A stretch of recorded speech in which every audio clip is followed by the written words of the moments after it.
creating curiosity by asking better questions. This is Shed Talk.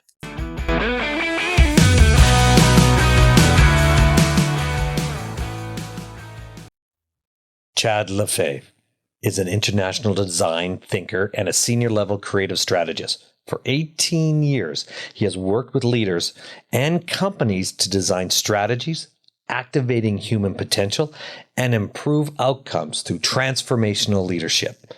Core to his system is a focus on the power of communication as the linchpin co-creator element, superseding any other. Chad is the founder of the Most Important Conversation, TMIC, a new communications of free-thinking leaders, creators, and inventors, creating new solutions, systems, and structures to existing challenges for humanity to thrive. Chad Lefevre. Did I get that right? Lefevre. Lefevre. Yeah. Thank you. And thanks for being on Shed Talk. No, thank you. And I know we got it set up to have you come here, but I had to do a little research on you. Okay. And I was blown away because I went on your LinkedIn. Oh, okay. Okay. And I went on your LinkedIn. I went on your website. Yeah. You are an amazing man. I looked at that and I'm going, he's done this. And I'm going, thanks for being on the podcast. Yeah. Because we are going to have some fun here to talk about this and just get going. Well, thanks for joining me. Well, it's a pleasure to be here. I really appreciate the invitation. And I look forward to really diving in today with you. Excellent. Yeah. Well, if we're going to dive in right away, I need to ask you the first question. What's that? And I saw this in your bio and everything. Yeah. What is the most important conversation? I'm glad you asked. That's our new organization, actually, that we've set up, which is sort of an umbrella organization of organizations. Essentially, our objective is to facilitate the most important conversations humanity needs to be having at this point in time. And so we've started to kind of go through our mutual networks on our team. We have a lot of really high profile and really well-connected people who are connected globally. And so the most important conversations facilitates it in a couple of ways. We have this process that's been around for 40 years called Design Shop. A little bit of backstory. My friend, who's also a part of our team by the name of Matt Taylor, he was an architect who worked with Frank Lloyd Wright. And in the 1970s, when Stanford was doing a bunch of stuff around what's now known as design thinking, he created his own methodology, which at that time was called the Taylor method of creativity. And then he created a process around the Taylor method, which he called Design Shop. And what Design Shop is a 3 or a 5 day experiential process method that basically convenes, whether it's companies, NGOs, governments, around a particular problem that they actually want to solve. And it's done in a very specific environment. The environment itself is conducive to creativity. And so for the last 40 years, it's been used by 55% of the Fortune 100. It's been used by the World Economic Forum. It's been used by NASA, the U.S. Air Force, etc. And so I went to Matt about a year ago and I said, I would like to start something called the Most Important Conversations, where we basically enroll and bring in Design Shop as a method, and we're going to tweak it. And we're going to actually bring it into the modern age and the modern times. And so that's one of the things that we do to help facilitate conversations. We hold things called design summits. We hold Design Shop. As a matter of fact, right now we're planning one for what happened in Hawaii with Maui and Lahaina. Mm-hmm. And so we're planning a Design Shop right now to help rethink what's going to get rebuilt in Lahaina. We're planning one around artificial intelligence. We're planning one around the energy transition. And so the Most Important Conversations is an organization that facilitates conversations. We bring in other communities that already exist, and their members get to participate, bring their expertise. If we're hosting a Design Shop and there's someone in their organization that's has a particular expertise, we'll bring them into the Design Shop. And so our goal is really to transform the trajectory of where we're going in terms of human beings and on the planet. And so that's one of the things that we do. And the other thing that we do, and you'll find this interesting, I think, with your background, is we're building these things around the world called recreation centers. And these are places, these are facilities where people, companies, governments, NGOs, even individuals and leaders can recreate themselves or their organization or whatever using the Design Shop methodology and principle. We're actually thinking about building one in Calgary. And so it's quite interesting kind of what we're pulling together around this. So how would you build it in Calgary? Like how many people would be involved? Say, let's take Calgary as an example. Yeah. You're building that. Yeah. Well, we're looking at it. Yeah. Yeah. How many people? 50, 100, 200? To build the facility? Well, not necessarily build the facility itself, but the design shop, because that's just real estate. Yeah. The typically a design shop runs from anywhere on the low end to 35 to 40 people and as many as 150 people. And it's conducted in a very unique and specific environment that we will fly in. We've got warehouses in Atlanta where a lot of the furniture, because it's customized furniture that helps to facilitate the experience, we'll fly that furniture in. If we're going to build it here, it'll be permanent. But if we're just going to do a design shop in a location, we'll just fly in the furniture, put it in a hotel ballroom, run it, and then we're out. So let's get back into the design center. So You're going to build a design center so it looks and feels like what? Yeah. So when Matt, as an architect, having worked with Frank Lloyd Wright, he really paid a lot of attention to the role that environment plays in the human experience, how we think, how we create, how we get along. I mean, we're here and doing Shed Talk, and there's an environment to this, and the environment pulls for something, right? And so what he was doing in the 1980s and 1990s is he was creating these environments called navigation centers. And what a navigation center was, it had 50-foot whiteboards, it had walls that were movable, plants, books, toys, all kinds of crazy stuff that facilitated the creative process. And you think, well, what does that have to do with, say, like you bring in the U.S. Air Force and they're going through a design shop? But the process is intentionally designed to pull someone out of their normal habituated way of thinking and to put them in a space where they can no longer rely on the habituated conditioning and the way that they think about a problem. So let's say a company has problem X. 95% of what all of us as human beings did yesterday, we're going to do today. Albert Einstein said that doing the same thing over and over and expecting a different result is the definition of insanity. That makes most of us insane by definition. And so design shop in this creative process is designed to pull us out of that conditioning. So we're not just thinking the same thing, doing the same thing, and therefore getting the same result.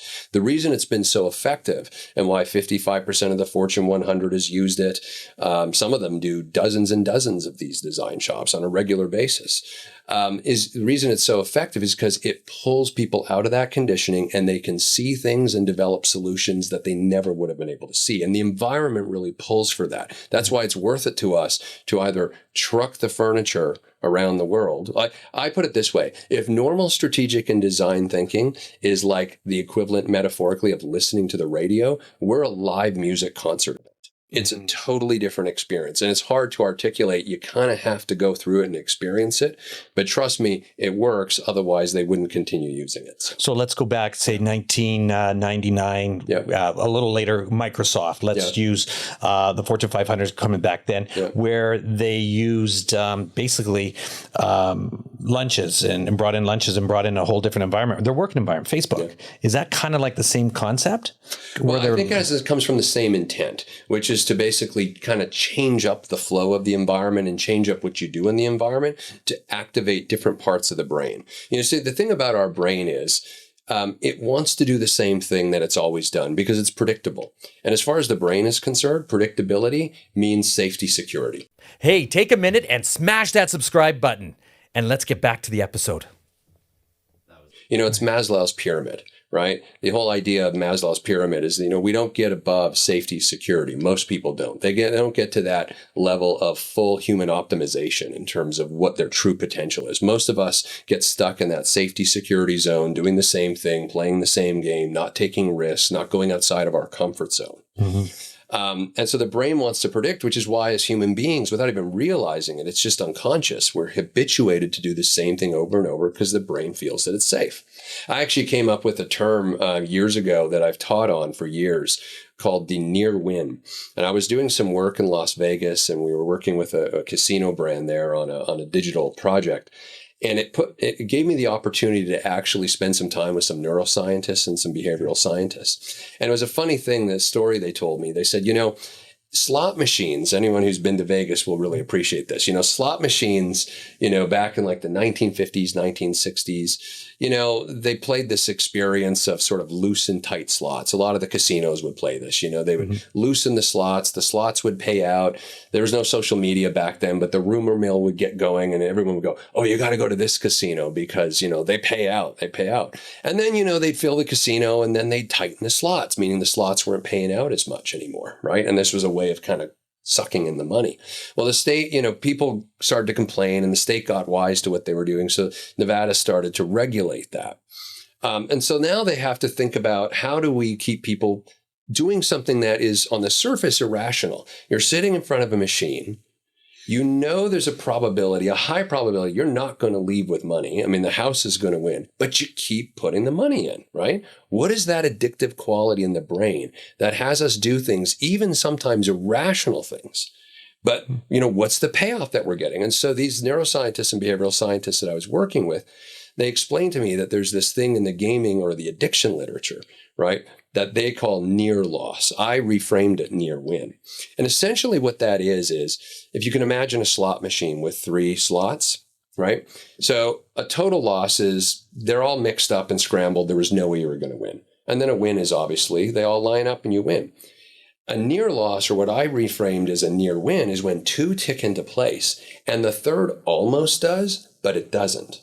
And what these neuroscientists discovered in that moment, is that there's more dopamine that is released in the brain system when we almost win than when we win, which means that the brain neurochemically pays us off to keep doing things that are what I call almost winning behavior. Okay. Almost winning behavior, because I'm visualizing that right now in business and going, say, I almost got that sale. I had this. If I only shoulda, coulda, woulda, that one more moment in time that if I just did that little thing just a little bit different, I would win. Yeah. And that progressiveness, because I'm almost feeling that at the slot table, and all of a sudden, if it's you lose and it's like, okay, they're not even close, but all of a sudden that one, you just see it just about drop. Okay, I got to get back in it. I got to get back. That one last sale call. I didn't get it, but I should have maybe called or dropped off some flowers to the lady on the almost win. Yeah. That is brilliant. Yeah. So I called it the near win because what ends up happening, look, think about it. You're in Las Vegas. What tends to happen is when people win, they cash out, they go do something else. They go to the restaurant, they go to a show, they won, right? But it's the almost winning. Now, here's the thing about it.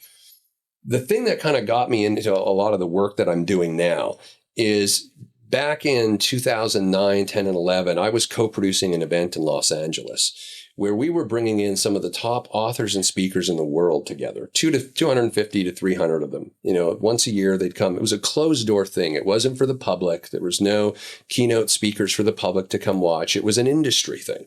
And, this event brought in people like the Tony Robbins and the Jack Canfields and folks like that. We had Peter Diamandis as a keynote speaker from Singularity University. We had Peter Guber, who now, at the time he was the president of Mandalay Entertainment. And we had all of these people that would come, and it was a cool time. And I got to meet a lot of these people. So it was the industry largely that was dominated of what we know as self-help or personal development. And it exposed me to a situation that I became really concerned about in that industry, which is that tons of books, tons of conferences, tons of workshops are being sold. But the people who were buying them weren't experiencing the change or the transformation they were looking for. And I started to get really curious. Why is this the case? I researched it, and depending on what categories you include in personal development or self-help, it's arguably somewhere between a $50 or $100 billion a year industry globally. Okay? So think of that. On the high end, human beings are spending $100 billion a year to change something about their life, to improve something in their life. Like right? fitness. Right. Take fitness. Well, that's one of the big ones that pops it up to 100 billion, right? Oh, I mean, you were telling me earlier about the weightlifting and all the stuff that you're into, right? So few people, technically it's less than 2%, will ever achieve the change that they want. Now, why is that the case? And yet we'll still spend $100 billion. Sounds like a slot machine to me. Sounds like I'm willing to spend the money and not get the return. Sounds like I'm trapped in something I call the near win, right? So what is the mechanism in the brain that does this? Well, when we looked into it, and it's well, written about out there in the addiction literature, all of our brains are addiction-making machines. That's all of us. There isn't a human being on planet Earth who isn't an addict. You may not be an addict to, and when I give talks and stuff like this, I'll start by saying, all of you are addicted to failure and you don't even realize it, and it's not your fault, right? And the reason is because our brain neurochemically pays us off to not see an action through.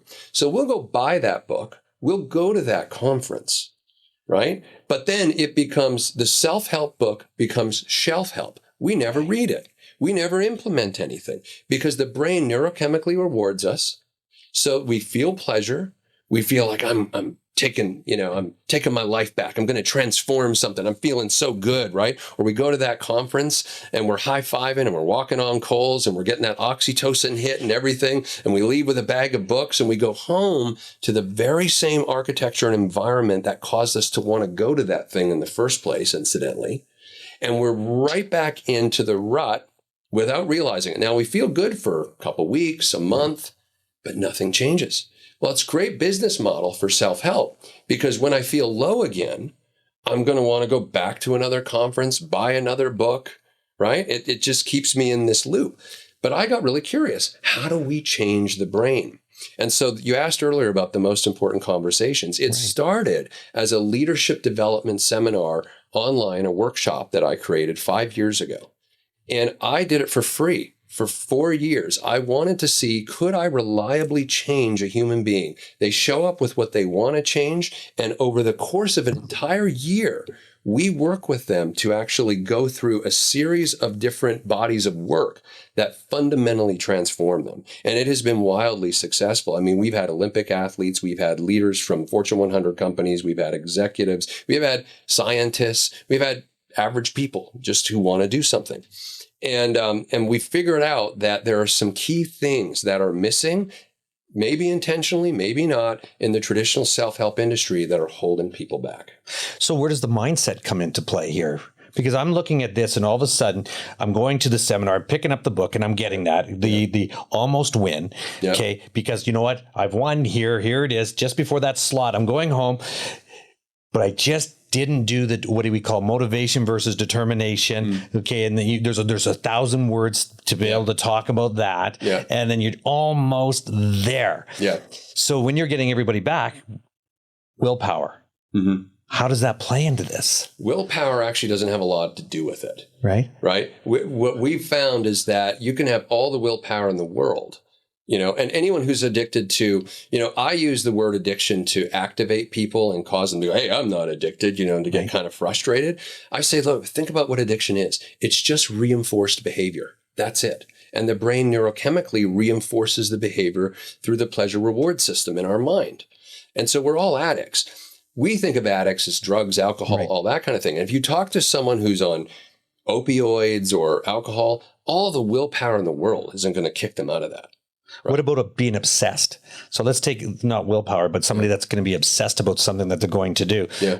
And maybe call it an addiction. Sure. Okay, being obsessed can be an addiction as well, I'm assuming. Yeah, it is a form of addiction, yeah. Yeah, and then going into this whole plan of attack for that individual to change their life, whatever that life is, one way or the other. How does that work in that environment that you're creating? Yeah. So what we do in our we were calling it the most important conversations. Now that's a big umbrella organization, as I was explaining earlier that we pulled together. So now this work is called What's Next. And it's based on, because it's what people ask, what's next, right? And it's based on a curriculum that I developed over 5 years, which incidentally came out of the work that I did with leaders. I used to run a neuromedia video game development company. And we used it to train leaders inside of companies like Coca-Cola, Johnson & Johnson in Canada, TELUS. We built video games to help transform their leaders. They would play it for 10 minutes a day.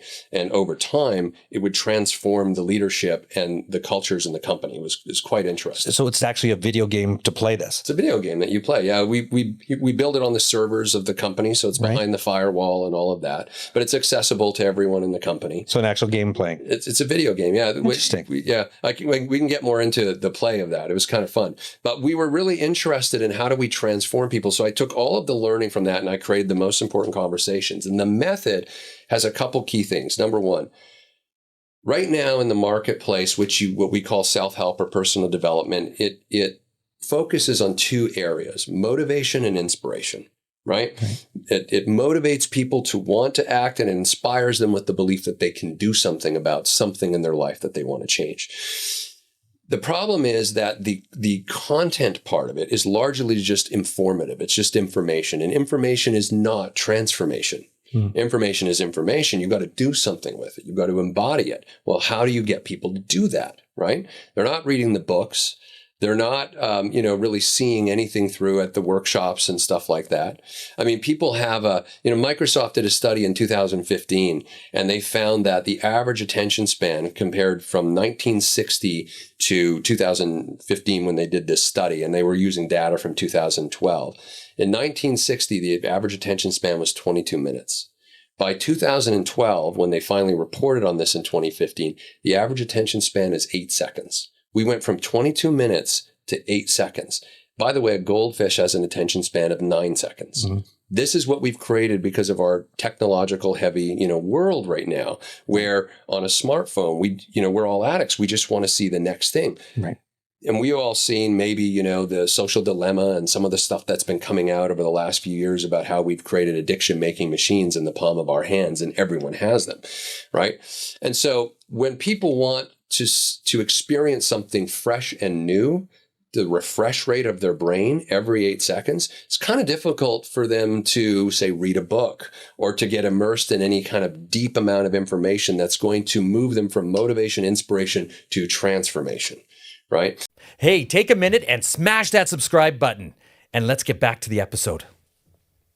So our process basically is a 1-year process. They're on Zoom calls with us twice a week, 90 minutes. We give them 52 different practices to reset their mind, reset their thinking, learn to become emotionally sober. We call it emotional sobriety, how to not be a walking reaction to everything in life, take responsibility that they are the creator of their life. And what does that mean if they're actually going to truly step into the creator role and have a life by design versus default? And so we walk them through a series of monthly programs. Some people call it AA for healthy normals, because it's like, if we take the premise that all of us are addicts, mm-hmm. Well, technically we're healthy normals because maybe we're not addicted to drugs and alcohol, but we're addicted to other things, watching TV, procrastination, distraction, all kinds of things. It's kind of like saying, when you're saying it's the 52 steps for sobriety, all of a sudden you have the 52 steps. Okay, here's your first step. What would one of the 52 be? Like, so when you brought somebody in, what would one of them that you would talk to them about and say, stop or build this, or what is one of the 52? All right. Well, I'll give you an example of one that we just did yesterday. And this is kind of deep down into our content, but they're simple things, but they're quite informative in terms of what they open up for people. So one of the ones that we do is called the worst case scenario exercise. So a lot of people have fear about, and it's hidden, they might want, like, it's funny, right? The brain is weird. I mean, we want success, we want power, we want to feel good, we want to be healthy. But at the same time, a lot of people struggle with this fear of, but what if I actually accomplish that, right? Or what if accomplishing that is going to require me to change this, and this in my life? And now that's not predictable anymore. I have these things in my life that I can predict on, I can count on. Maybe it's my relationship, maybe it's where I live, maybe it's my job. I can count on these things. And so suddenly what people realize is that in order to get the thing that they say they want, well, it's like Marshall Goldsmith said, what got you here won't get you there. So they're here now, they have what they have, and they're dreaming about this their future body, this their future relationship, this their future job, or maybe it's quitting their job and starting their own business or something like that. They have a there that they want to get to. But the gap, the abyss that they need to cross is, what do I have to change and transform to get there? So we do the worst case scenario exercise as a way for them to kind of put down all of their fears, identify them, get really clear on them, be with them. Then we ask them to go through and say, okay, what's the worst case that would happen if you did change that thing? Right. Oh, I quit my job. I might have to, take a side job, a gig. I might have to live with a friend. I might have to live with my parents. We get them to emotionally start to process the things in the columns that they write out that they're most afraid of. And then we say, okay, what are you going to do to handle those things? Okay, so you have to live with your mom. How long do you think you'll have to live with your mom or your parents or a friend or something? Okay, maybe 6 months. By 6 months, I'm going to, start this. I'll take these actions, and then those actions will lead to this. And we start getting them almost like future casting and envisioning how they're going to take those steps. Because what a lot of people don't do is they see what they want in their mind, but they never really do the work to figure out how they're going to get there.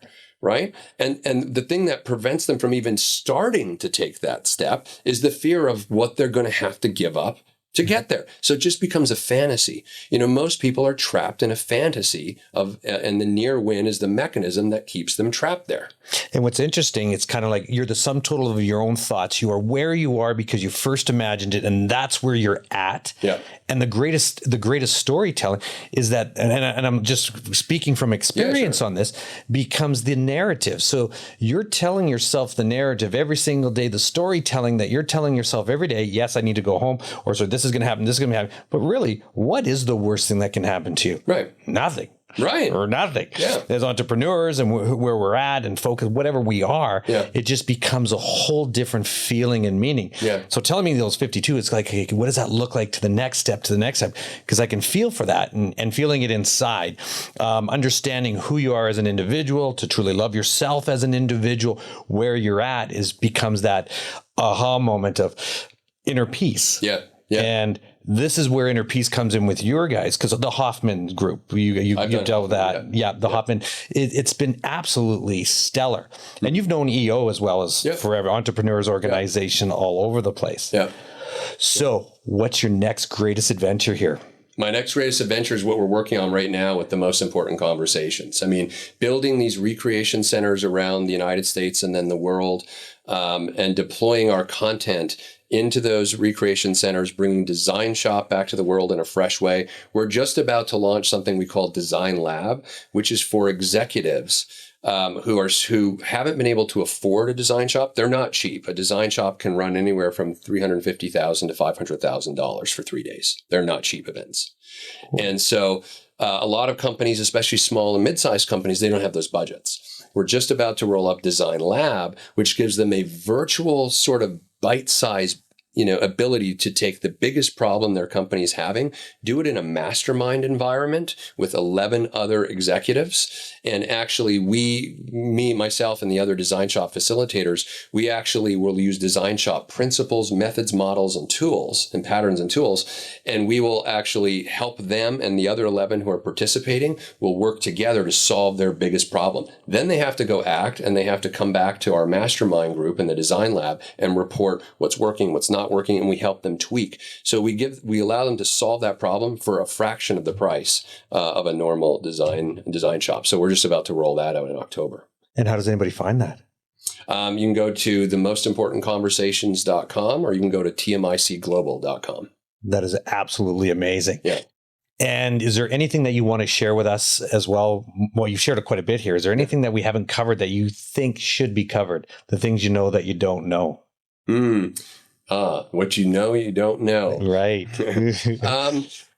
I don't think so. That there's. I think the only thing I would say is that I feel that we live at a very fascinating time of history right now. And I think every system and structure that we as a society have come to rely on for predicting what a normal life looks like is up for reinvention right now. I think this is one of the most exciting times in the world to live, because nothing is predictable in terms of where we're going. We can't rely on the past to know where we're going to go. So it's requiring an enormous shift from left brain society, where we've been stuck for a long time, to shifting more to the right brain, more to the creative side of our thinking. And as a society, we've kind of gutted ourselves creatively. And I think it's creating an opportunity for creative people to come alive again and create the next systems and structures. You think about education, you think about healthcare, you think about the military, you think about energy, you think about all the things that we thought we kind of had down. They're all being thrown up for reinvention. And so one of the things that we're interested in at the most important conversations is to facilitate those creators to come forward and say, hey, let's do a design summit on, AI. Let's do a design summit on healthcare. Let's do a design summit on education or the energy transition or whatever. And bringing together and facilitating those creative minds, those leaders who want to form and forge where we're going as a society. I'm just excited to invite people to that, to join us at the most important conversations and to get engaged and to be part of the recreation of the world, quite frankly. And that's going to be absolutely amazing, especially with AI, how everything's changing with AI after COVID, where everybody had an even playing field. And then all of a sudden, and then you mentioned a little bit about the creativity from going from the left side of your brain to the right side, right, of creativity. And I watched this thing the other day about hertz, frequencies and stuff like that. So are you familiar a little bit about that? We talk all about vibration and the hertz and all of that stuff. Yeah, as part of the whole life architecture curriculum. Excellent. And then that's another conversation that we'll get into and talk more about it. Yeah. But you know what, Chad? Thank you very much for coming on to Shed Talk. Absolutely. And we will have plenty more conversations to do. And I'm sure we will. Thank you. I appreciate it. Thanks for the invitation. Thanks. Now you know. Shed Talk.